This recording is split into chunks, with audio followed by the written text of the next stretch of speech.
어느 가족의 집안은 대대로 독실한 불교 신자라서 집안에서 후원하는 절까지 따로 있을 정도였습니다. 그 당시 그 절의 주지스님은 글씨를 무척 잘 쓰고 부적이 영험해 소문이 자자했다고 합니다. 그러던 어느 날 마침 정월이라 어머니가 절에 가서 스님을 뵙고 부적을 얻어오셨습니다.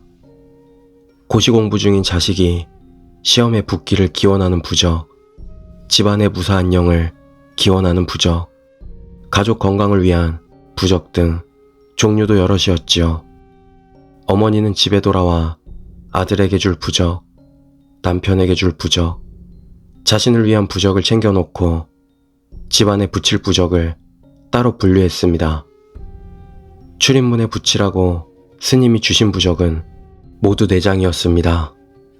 현관문에 2장의 부적을 붙이고 나자 2장이 남았습니다. 어머니는 잠시 고민했습니다. 부적을 남기기에는 왠지 아까운데 붙일 곳이 없었기 때문이었습니다. 고민 끝에 어머니는 거실과 베란다 사이의 문에 부적을 붙이기로 했습니다. 높은 곳이었기에 의자를 가져와 그 위에서 부적을 붙이기로 했죠. 그런데 한 장을 붙이고 남은 한 장도 마저 붙이려는 순간 갑자기 의자가 갸우뚱거리더니 베란다 쪽의 의자 다리가 부러지고 말았습니다. 어머니는 베란다 쪽으로 크게 넘어지셨지만 다행히도 화초에만 부딪혔을 뿐이었습니다. 집이 고층이었기에 만약 떨어졌다면 큰일이 났겠지만 다행히 팔만 다치고 끝났습니다. 큰 부상은 아니었지만 어머니는 크게 놀라 그 후 며칠 동안 악몽을 꾸셨다고 합니다. 그리고 얼마 뒤 절에 볼 일이 생겨 어머니는 다시 절을 찾으셨습니다. 스님을 뵙고 이런저런 이야기를 하던 도중 어머니는 이전에 있었던 일을 스님께 들려드렸습니다. 스님께서는 깜짝 놀라면서 말씀하셨습니다. 큰일 날 뻔하셨습니다. 아직도 베란다에 부적이 붙어 있으면 집에 가자마자 떼세요. 정말 위험합니다. 문은 오가는 문이 있으면 족합니다.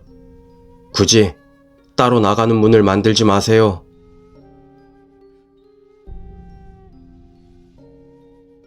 두 번째 이야기, 고양이의 장례식. 정말 좋아했던 고양이가 죽었습니다. 13살, 심장마비로 인한 갑작스런 죽음이었습니다. 마음의 준비도 하지 못하고 장례식을 치렀습니다. 예로부터 죽은 자와 같은 길을 지나 장례식장에서 돌아오면 안 된다는 말이 있습니다. 죽은 자가 따라온다는 이유에서입니다. 그 아이가 따라와 준다면 오히려 기쁠 거라는 생각에 나는 일부러 같은 길을 지나 돌아왔습니다. 집에 돌아와서 잠시 혼자 있고 싶다고 가족에게 말한 뒤 내 방 캣타워에 남아있던 그 아이의 털을 긁어 모으고 있었습니다. 어느샌가 바닥에서 잠이 들었다 눈을 뜬 것은 밤 늦게서였습니다. 고픈 배를 달래려 느릿느릿 일어나 계단을 내려가는데 현관문에서 바람이 불어오는 듯 했습니다. 문은 제대로 닫혀 있어 그럴 리 없을 텐데 문득 나는 그 아이가 돌아오고 싶어 하는 게 아닐까 싶었습니다.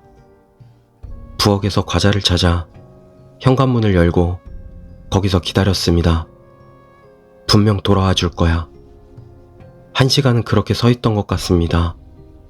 12월 중순이라 꽤 추웠는데 그런 건 신경 쓰이지 않았습니다. 문득 나는 뭐 하는 걸까 싶었습니다. 스스로에게 체념하고 방으로 돌아가려 문을 닫으려 일어난 것과 거의 같은 순간 강한 바람이 불었습니다.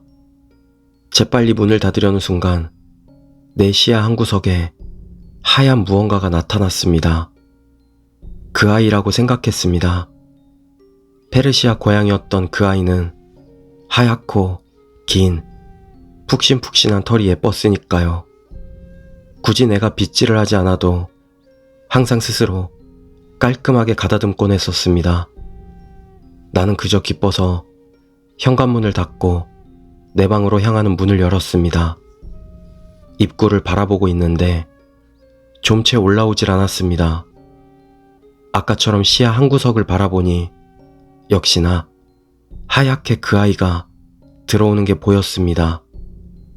다시 함께 지낼 수 있다는 게 너무나도 기뻤습니다. 직접 보이지는 않지만 시야 한 구석에 움직이는 그 아이가 보입니다. 나는 만족해서 기분 좋게 침대에 누웠습니다. 그 아이는 고양이답다고 할까? 자기 마음에 내킬 때만 다가오곤 했었어요.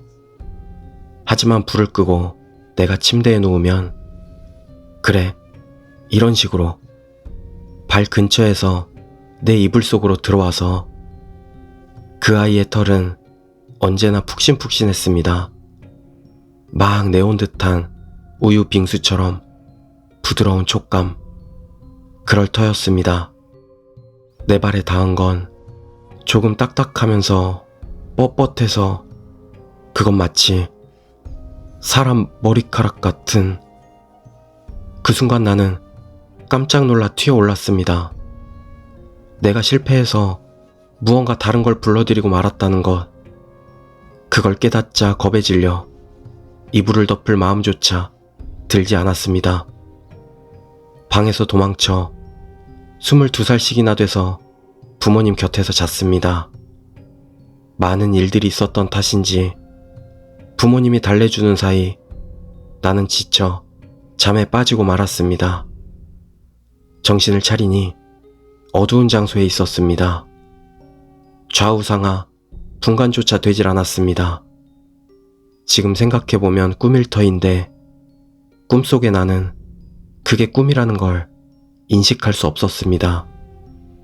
어둠 속에서 나는 귀를 막고 벌벌 떨었습니다.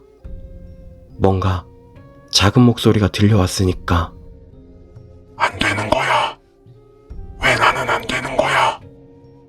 꿈속에서 나는 그저 사과할 뿐이었습니다. 미안합니다. 미안합니다. 다시 정신을 차리자 부모님의 침실이었습니다. 부모님은 이미 일어나셨는지 나 혼자였습니다. 내 방에 조심스레 돌아가 보니 닫아뒀던 창문이 열려 있었습니다. 어째서인지 그게 돌아가졌구나 싶었습니다. 그 후 한동안은 아무 일도 없었기에 이대로 괜찮지 않을까 싶습니다. 이번에 내가 불러왔던 게 어디에서 온 것인지 어떻게 죽은 사람인지 알 수는 없습니다. 하지만 그때 지나온 애완동물 장례식장 근처에는 수많은 무덤과 화장장이 있었습니다. 역시 죽은 자와 같은 길로 돌아오는 건 하면 안 되는 일 같습니다.